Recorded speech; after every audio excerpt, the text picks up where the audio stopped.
Bismillahirrahmanirrahim. Assalamualaikum warahmatullahi wabarakatuh.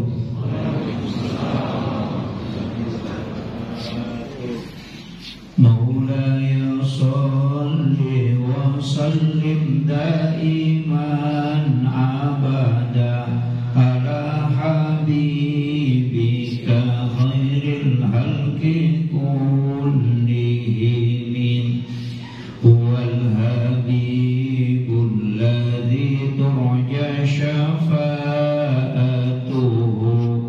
likulli khawrin minal ahwalil muqtahimi ya rabbi bil mustafa balligh maqasidana waghfir lana ma madha ya wasi'al karami ya rabbi bil mustafa balligh maqasidana waghfir lana ma madha ya wasi'al karami ila hadratin nabiyil mustafa sallallahu ala sayyidina Muhammadin wa ila jami'il anbiya'i wal mursalin wasyuhada'i was sholihin wal malaikatil muqarrabin wa kulluhum awliya'ullah fis samai wa ma fil ardi wa kulluhum mu'assisina jami'an syukur lillahi lahumul fatihah. A'udzu billahi minasyaitonir rajim. Bismillahirrahmanirrahim. Alhamdulillahi rabbil alamin arrahmanir rahim maliki iyyaka na'budu wa iyyaka nasta'in ihdinas siratal mustaqim siratal ladzina an'amta 'alaihim ghairil maghdubi 'alaihim waladdallin. Amin. Allahumma nawwir qulubana wa quluba jami'i man khadara fi majlisina hadha binuril ma'rifah wa ilmil mukashafah wal basir wal iman wal islam. Ya Fattahu ya Alim iftah qulubana wa qulubahum futuhal arifin. Rabbana iftah bainana wa baina qaumina bil haqqi wa anta khairul fatihin. Amin amin ya rabbal alamin. Hadratal muhtaramin wal muhtaramat ikhwanu fillah, sidang jamaah salat subuh yang insyaallah dirahmati dan dimuliakan oleh Allah Subhanahu wa taala. Hamdan wa syukran lillah, salatan wa salaman ala sayyidina wa maulana wa habibina wa syafi'ina wa ala alihi wa sahbihi ajma'in. Raditu billahi rabba wa bil islami dina wa bi Muhammadin sallallahu alaihi wasallam nabiyya wa tiba wa rasulah. Salah satu yang paling kita harapkan untuk mendapatkan keselamatan selain dari rahmat Allah adalah syafaat baginda Rasulullah sallallahu alaihi wasallam. Kita penceramah sering menyampaikan di awal ceramah bahwa mari kita mengirimkan salam dan salawat. Jadi sebenarnya kepada Rasulullah itu ada dua hadiah. Yang pertama adalah mengirimkan salam. Salam itu assalamualaikum ya Rasulullah, assalamualaikum ya Nabi Allah, assalamualaikum ya Sayyidi, assalamualaikum ya Abu Bakar, assalamualaikum ya Taha, assalamualaikum ya Sim. Itu adalah salam. Dua nama terakhir yang saya sebut, Toha dengan Yasin, itu adalah nama rahasia dari Nurul Muhammad. Sebenarnya nama ini sering kita sebut ketika kita baca sholawat. Salatullah salamullah ala Toha Rasulillah. Salatullah salamullah ala Yasin Habibillah. Tapi dalam salam jarang kita mengucapkan kalimat ini. Makanya sebenarnya untuk mendapatkan koneksi dengan Rasulullah itu dengan salam, bukan salawat. Karena siapa yang mengirim salam kepada Rasulullah, itu Nabi langsung menjawabnya. Kalau salawat, itu ada malaikat yang mengantar kepada Rasulullah. Kecuali malam Jumat, itu malaikat tidak mengantar salawat kita, tapi Rasulullah yang langsung mendengarkan. Dari situlah sehingga Rasulullah pernah berwasiat bahwa siapa yang membaca sholawat kepada aku 100 kali pada malam Jumat, maka pasti dia akan mendapatkan syafaatku kelak di yaumil akhir. Ini salah satu jalur untuk mendapatkan syafaat, dan ini yang agak mudah. Karena di malam Jumat itu kita dianjurkan membaca sholawat, dan tidak ada bilang sholawat ini, yang penting sholawat. Nah, sholawat kepada Rasulullah itu banyak. Walaupun nanti yang paling sempurna adalah sholawat Jibril yang kita baca pada tahiyat. Allahumma sholli ala Sayyidina Muhammad wa ala ali Sayyidina Muhammad wa barik ala ali Sayyidina Muhammad wa ala ali Sayyidina Muhammad kama shallaita ala Sayyidina Ibrahim wa ala ali Sayyidina Ibrahim wa barik ala ali Sayyidina Muhammad wa ala ali Sayyidina Muhammad kama barakta ala Sayyidina Ibrahim wa ala ali Sayyidina Ibrahim. Ada yang menambah dengan kalimat fil alamina innaka hamidun majid. Itulah sholawat yang paling sempurna kata Nabi. Sholawat ini dibaca menjelang tidur, dibaca ketika hendak berdoa. Karena siapa yang membaca 3 kali, maka dia akan dibukakan pintu langit. Makanya sholawat ini sebenarnya bukan karena sebegini. Sholawat itu kan kunci yang membuka pintu langit. Makanya Rasulullah mengatakan ada 3 hal yang tidak ada manfaatnya ketika orang tidak bersalawat kepada. Yang pertama, tidak ada doa yang sampai ke langit, karena pintu langit tidak terbuka ketika dia tidak bersalawat kepada. Itulah sehingga kenapa kita dalam doa itu mesti ada salawat. Kalau bukan di awal, di pertengahan, mesti di akhir. Makanya biasa di akhirnya itu dia baca wassallallahu ala sayyidina Muhammad walhamdulillahi rabbil alamin. Siapa tahu orang lupa membaca salawat di awal. Kemudian yang kedua kata Nabi, tidak ada salat yang sah kecuali orang itu bersolawat kepada. Sholat jenazah saja yang tidak ada ruku dan sujudnya, itu ada sholawatnya. Kemudian yang ketiga, tidak ada perkumpulan, tidak ada orang yang berkumpul akan didoakan oleh para malaikat kecuali dia bersolawat kepada Allah. Jadi sia-sia pertemuan seseorang itu ketika orang itu tidak bersalawat kepada Rasulullah.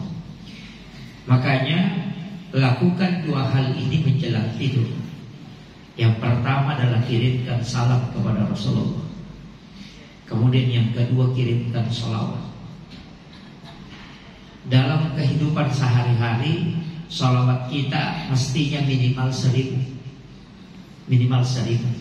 Salawat yang paling pendek itu kita baca sallallahu ala Muhammad. Walaupun nanti ulama-ulama tarekat itu menganjurkan untuk membaca pembukanya. Innallaha wa malaikatahu yusholluna 'alan nabi ya ayyuhalladzina amanu shallu 'alaihi wa sallimu taslima.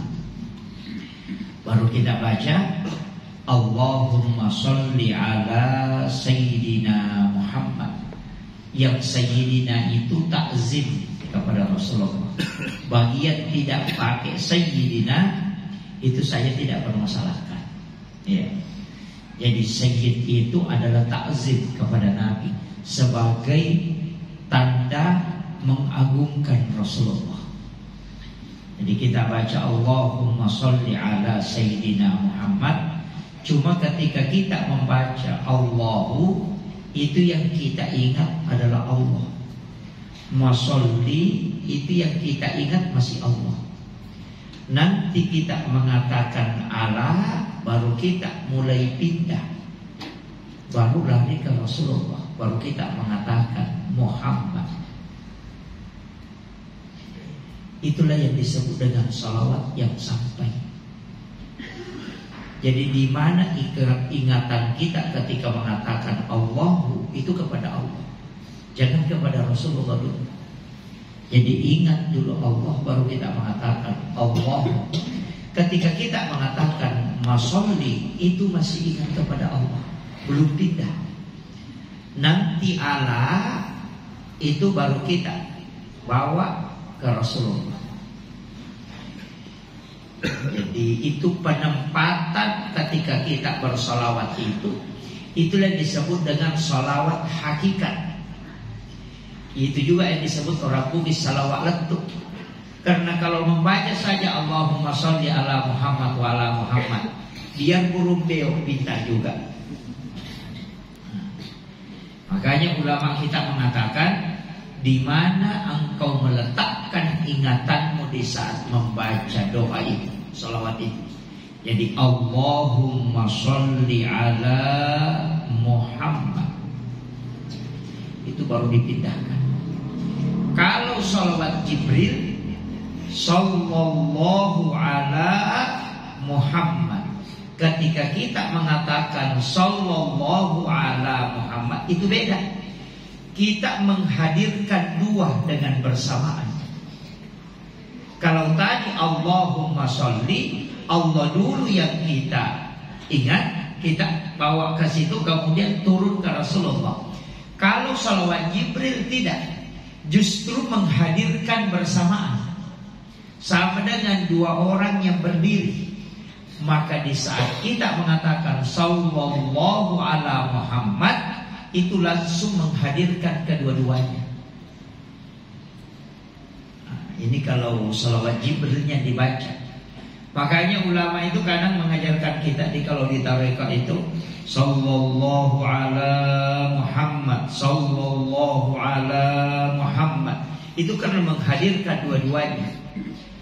Kalau yang cepat sallallahu ala Muhammad, sallallahu ala Muhammad. Tapi sedapat mungkin yang umurnya sudah 40 ke atas, ada salawatnya yang tidak dilafazkan oleh lidah. Cukup qalbu yang bersalawat. Karena ibadah itu begini Pak, mestinya kita punya ibadah itu yang tidak tercatat. Sekali lagi saya perjelas, mestinya kita punya ibadah yang tidak tercatat dan tidak bisa dihitung. Kalau kita sholat, itu bisa ditahu dengan menghitung jumlah rakaatnya. Walaupun nanti ada ulama yang sholat yang tidak menghitung. Jadi kayak nanti mulai sebentar malam Jumat, malam ke-21 ya, itu melaksanakan sholat sunnah, tidak usah hitung rakaatnya. Laksanakan saja sholat sunnah mutlak. Sholat sunnah mutlak itu adalah sholat sunnah mendekatkan diri kepada Allah. Jangan dihitung. Jangan bilang ini sudah 10, ini 20, jangan. Karena dalam tarekat akhlak itu disebutkan, yang disebut jumlah banyak itu ketika kita tidak mengetahui. Kalau kita sholat 100 rakaat itu tidak banyak, karena masih ada 200 di atasnya. Kita sholat 200, masih ada di atasnya 300. Jadi sebanyak apapun sholat kita lakukan, tetap masih ada di atasnya kalau kita tahu hitungannya. Makanya kalau mau tahu sholat yang banyak, jangan dihitung. Saya ketika ngaji di Biren, Pak, itu guru tak bilang begini, kau zikirlah, perbanyak zikirmu. Saya waktu itu dikasih tasbihnya malaikat, subhanallah bihamdi subhanallahul azim. Itu disuruh baca. Dia bilang kasih banyak. Jadi saya baca, mulai sudah sholat isya itu saya baca sampai tidur itu. Ketika sholat subuh beliau tanya, zikirmu berapa banyak? Saya bilang alhamdulillah banyak Pak Kiai, lebih 40.000 ketika begitu. Dia bilang tidak cukup, itu belum banyak. Saya bilang kalau 40.000 belum banyak, berarti besok malam ini saya persiapkan diri. Jadi pas sudah sholat subuh saya tidur memang, duhur bangun sholat tidur kembali. Pas sudah maghrib itu saya start mulai itu sampai jam 2:30 subuh. Hanya beberapa kali istirahat. Sudah itu sudah sholat subuh, beliau tanya berapa zikirmu? Saya katakan yang saya baca kemarin malam itu hampir 2 kali lipat. Dia bilang itu belum banyak. Saya bilang mati kalau begini. Dan besok malamnya itu saya sudah pasrah. Saya bilang enggak, saya hanya lihat jam. Kalau sekian detik, sekian kali saya baca, kalau sekian menit. Jadi saya bisa kalikan. Saya hanya baca itu sampai tertidur. Bangun, saya tak sadar berapa lama tadi saya berzikir. Saya zikir lanjut. Jadi saya pasrah. Nanti saya sudah sholat subuh, beliau tanya berapa banyak zikirmu? Saya bilang saya tidak tahu Pak Kiai, karena saya tidak hitung. Dia bilang alhamdulillah itu sudah banyak. Saya bilang seandainya dari awal ini kan jadi masalah. Nah disitulah baru dia ajarkan bahwa bilangan banyak sebenarnya itu ketika engkau tidak mengetahui. Baru disitulah dia masuk membahas bertahap bahwa mestinya ada ibadahmu yang tidak terhitung. Nanti Allah yang menghitungnya. Sedekah yang istimewa adalah sedekah yang tidak diketahui berapa jumlahnya. Dan itu hadis qudsi. Allah yang mengatakan, siapa yang memberikan kepadaku dia tidak menghitungnya, maka aku pun akan membalasnya dengan tidak menghitungnya pula. Itu jelas. Zikir yang bagus adalah zikir yang tidak bisa diketahui oleh lisan. Makanya disebut zikir rahasia. Zikir rahasia itu adalah zikir kalbu. Zikirnya ruh kan cuma satu. Makanannya ruh itu cuma satu Pak. Allah, Allah, Allah, Allah. Itu aja. Kalau zikir rahasia itu kan hu. Sebenarnya kenapa ada hu? Itu tidak ada artinya, belakang ada artinya hu. Sebenarnya itu Allahu, alif, lam, ha. Kalau alifnya dilepas, itu tulisannya lillahi. Itu kan Allah. Kalau dilepas huruf alif dengan huruf lam pertama, maka tinggal lam kedua dengan huruf ha, maka disebut lahu. Itu juga artinya dia. Tapi ketika dilepas huruf alif dengan 2 huruf lam, tinggal huruf ha-nya disimpan, maka bacanya hu. Makanya sebenarnya biar dipotong kemana saja lafzul jalalah Allah, itu tetap Allah yang ditunjuk. Bahkan ketika dipotong lagi hu menjadi maka itu juga Allah. Karena Allahu la ilaha illahu. Kan itu sebenarnya. Jadi itu kuncinya. Makanya sebenarnya zikir Allah, Allah itu zikirnya ruh. Dan itulah makanannya ruh. Ruh itu mesti dikasih makan. Karena kita kan dikasih 4. Dikasih jasad, kemudian dikasih ruh, kemudian dikasih napas, kemudian dikasih rahasia. Lain lagi nanti kalau akal. Kemudian ada syahwat. Nah, syahwat dikendalikan dengan puasa. Tidak bisa dihilangkan. Jangan hilangkan syahwat. Bahaya kalau hilang. Ya, kalau syahwat ini hilang, disuruh pergi berdagang, dia tidak mau. Dia bilang nanti rugi. Disuruh pergi bertani, dia bilang bagaimana kalau makan tikus padi. Kalau disuruh pergi berkebun, Nabi bilang bagaimana kalau kemarau? Pokoknya tidak ada mau kerja. Itu kalau syahwatnya orang hilang. Lebih parah lagi kalau semua syahwatnya dicabut. Itu tidak bisa. Walaupun nanti ada zikir yang untuk menekan itu, tapi tidak usah saya ajarkan itu. Bahaya. Nanti tidak menikah yang anak muda. Kalau itu namalkan. Hanya ada beberapa orang itu tidak menikah karena memang syahwatnya itu diterbang dengan zikir itu. Termasuk kan Nabi Isa kan tidak menikah. Makanya Nabi Isa itu tidak bisa menjadi suri teladan secara sempurna. Makanya Rasulullah itu menjadi suri teladan sempurna. Karena kalau mau diikuti Nabi Isa bagaimana membina rumah tangga, tidak ada, karena tidak ada istrinya. Kan gitu. Ya, Nabi Adam juga kan tidak bisa menjadikan sebagai tolak ukur untuk ikuti secara mutlak. Kenapa? Karena Nabi Adam ketika dia ke bumi cuma sendiri. Makanya hukum mencuri belum ada, karena tidak ada mencuri, karena dia miliknya semua. Makanya kan tidak bisa. Jadi makanya aturan yang paling sempurna itu ada pada Rasulullah. Nah, kemudian ruh itu kan kita kan diciptakan dikasih 4. Makanya kalau cuma 1 dikasih makan, wah itu fatal. Ada 3 yang tidak makan. Kalau ada tamu tak 4, 1 air panas, 1 gelas ini berarti ada 3 yang tidak dapatkan. Makanya kasih sikirnya jasad dengan kalimat la ilaha illallah. Kemudian sikirnya ruh dengan kalimat Allah. Kemudian sikirnya rahasia dengan kalimat hu. Nah, ditutup dengan ada juga yang pakai itu napasnya yang bolak-balik Allah Muhammad, Allah Muhammad. Sebenarnya sikir kan itu kalau kita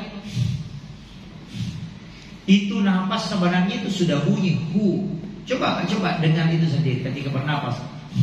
Itu sudah hu itu. Itu jadi, dan itulah makanannya ruh sebenarnya. Itu. Jadi makanya kalau ada orang bisa tidak tidur sampai seperti Imam Ghazali 40 hari 40 malam tidak tidur, itu karena ruhnya tetap berzikir. Itu masih mending. Ashabul Kahfi berapa lama? Ya kan? Berapa tahun Ashabul Kahfi? 300. Bayangkan kalau orang 300 tahun tidak makan, tidak minum, ketika dia dibaringkan, ditidurkan oleh Allah, karena Allah yang tidurkan apanya sehingga matanya tidak buta. Karena seandainya matanya tertutup pasti buta.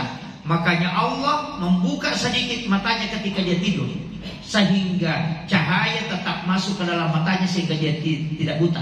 300 tahun lebih dia tidur, tapi dia tidak lapar dan tidak haus.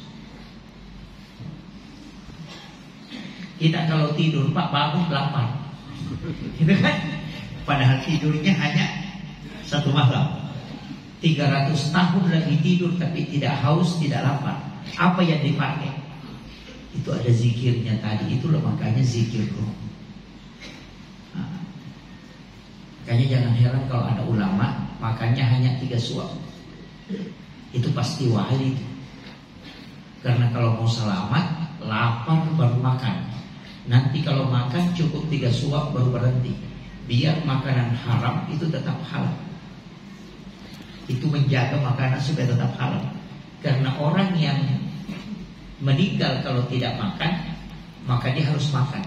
Makanannya pun itu hanya untuk menyambung hidupnya. Maka ulama itu biasanya kalau wali itu makannya 3 suap aja. Kalau sudah itu berhenti. Kalau kita 3 piring. Gitu. Jadi, tapi saya sering ngajarkan itu, baca surah Al-Insyirah 7 kali sesudah sholat subuh.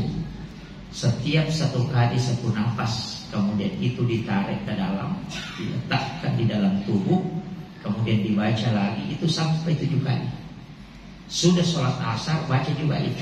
Insya Allah makannya tidak banyak, kemudian tidurnya juga tidak banyak, tapi kita tidak akan terpengaruh fisik.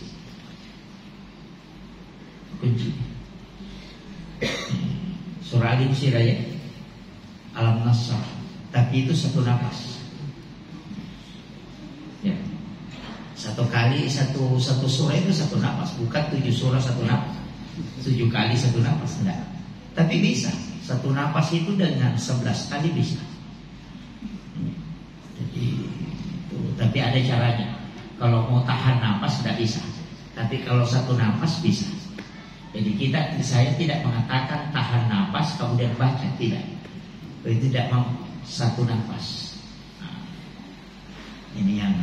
Tapi saya tidak ajarkan kalau itu. Nanti cari di tarekat itu. Kalau yang makanya saya mengatakan mestinya memang kita bertarekah. Karena ilmu-ilmu zikir, ilmu-ilmu yang ini itu ada di tarekat.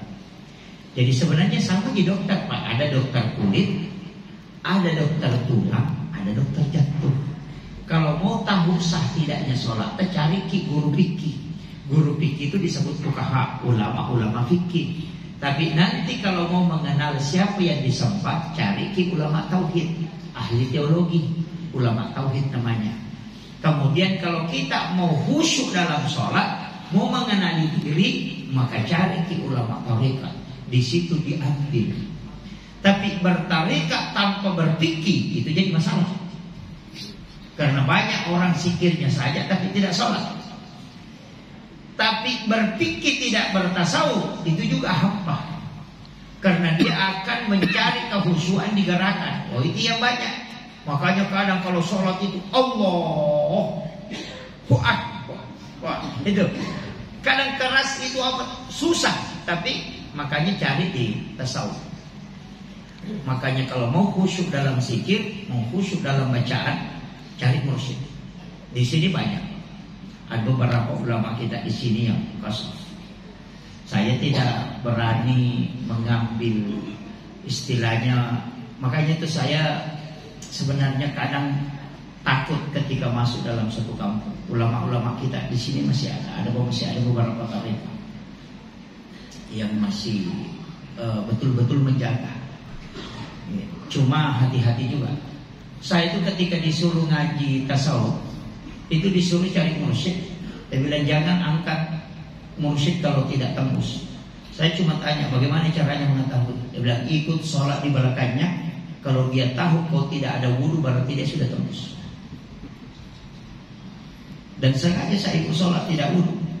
Dia kasih tahu yang di belakang itu katanya pergi berwudu. Pada saat di sab nomor 9 dia bisa tahu kalau saya tidak ada wudu. Dengan ada santrinya satu juga.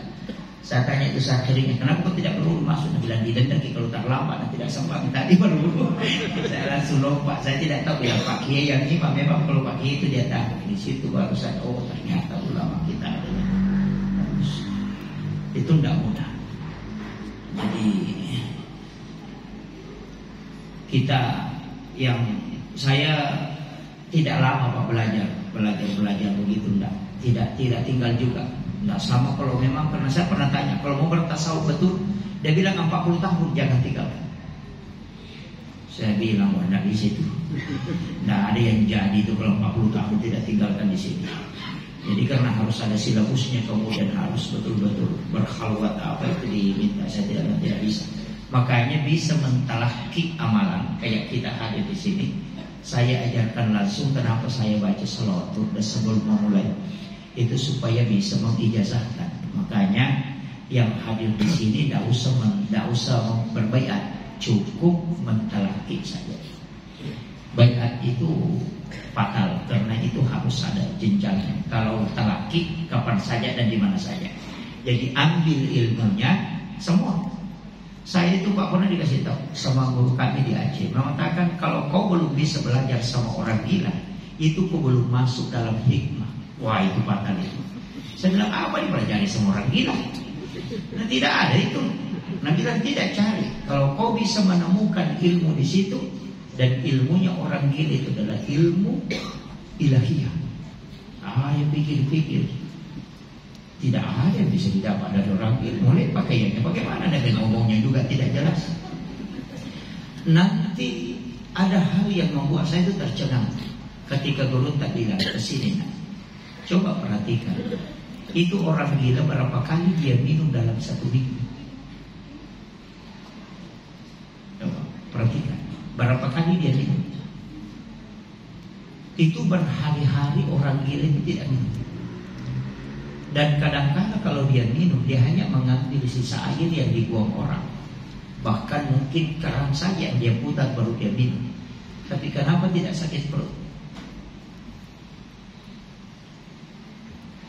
Berapa air minum dia minum dalam satu pekan? Yang kedua, mereka itu makan makanan yang dibuang orang, dan kadang tidak makan. Tapi kok kuat jalan begitu-begitu saja? Padahal yang dicabut itu kan cuma akalnya. Kita kalau jalan begitu, Pak, baru setengah hari tidak minum, tidak bisa jalan. Orang gila 24 jam itu, keliling itu, jalan terus itu. Panas apa, pokoknya jalan. Tapi dia tidak pernah haus. Nah, yang dicabut hanya akalnya. Ini kalau kita ambil ilmunya, perhatikan itu. Makanya ulama kita dari dulu itu, saya baru sadar, betul juga. Nanti mempelajari ada berapa? Ada 9 ilmu itu sama orang gila. Ada juga orang gila itu biasa dilihat di sini jalan, tidak lama itu langsung ada di kampung sebelah. Kalau orang normal jalan itu tidak mungkin. Dan dia juga tidak naik motor. Nah, itu disebut dengan waliul autad, yang memang hanya berkeliling mendoakan orang-orang yang ada di situ. Dan orang begitu kalau dikasih uang dia tidak mau ambil. Kadang kalau dikasih makanan itu lama dia lihat baru dia ambil. Kalau dikasih, dia cuma kasih binatang kalau dia senang. Jadi jangan sembarang melihat orang bilang. Ada orang yang sengaja Allah cabut itu karena itu yang bisa mendoakan. Karena kita yang berakal ini tidak mau mendoakan orang. Nah, kalau cuma kita mendoakan diri, anakku, istriku, jualanku, anuku, mobilku, rumahku, baletku, ku semua. Ini jadi masalah. Makanya baca Allahumma ghfir li ummati Muhammad, Allahumma arham li ummati Muhammad, Allahumma astur li ummati Muhammad, Allahumma jebur li ummati Muhammad, Allahumma aslih ummata Muhammad, Allahumma farrij li ummati Muhammad. 4 kali, kemudian baca bi rahmatika ya arhamar rahimin. Ya, ini penting. Itu ilmunya guru sekumpul Datuk Kalampayan. Siapa yang membaca itu dengan mengulang 4 kali, maka dia tercatat namanya di buku para wali. Karena dia mendoakan, ya Allah ampuni umatnya Nabi Muhammad. Berapa umatnya Muhammad yang ada di seluruh dunia ini? Itu kita berdoa, Allahumma ghafir, ampuni, Allahumma arham, rahmati umatnya Nabi Muhammad. Jangan kita, nanti malaikat yang doakan kita. Makanya kalau kita berdoa kaya-kaya dan tidak bisa kaya-kaya, rubah doa. Ya Allah kasih kaya tetanggaku. Nanti malaikat yang doakan kita. Kan begitu. Kadang-kadang kan kita cuma doanya ku semua. Apalagi kadang ada yang iri hati, ini tetangga ini kayaknya selalu ya ada baca-bacanya kayak ini. Kadang begitu. Apalagi kalau penjual, besar setannya itu. Laku barangnya orang tidak laku barangnya, dan bilang dan ini memang tadi di sini dan memang kapan baca-baca dan tidak laku barangku saya. Padahal ini kan orang jadi masalah ini. Sudah tidak dapat rezeki dan tidak dapat dosa lagi. Oh itu fatal itu. Jadi tapi tidak ada dipenjual di sini begitu. Tidak ada Bu. Nah ini penting saya wasiatkan, hati-hati jangan sampai mengumpul dosa setiap hari. Kemudian yang kedua, kalau mau dapat syafaat Rasulullah, ini siapa yang menjawab azan kata Nabi, kemudian membaca doa sesudah azan, maka dia akan mendapatkan syafaat kalau dia berlari. Makanya itu kalau orang azan kita jawab Allahu Akbar, Allahu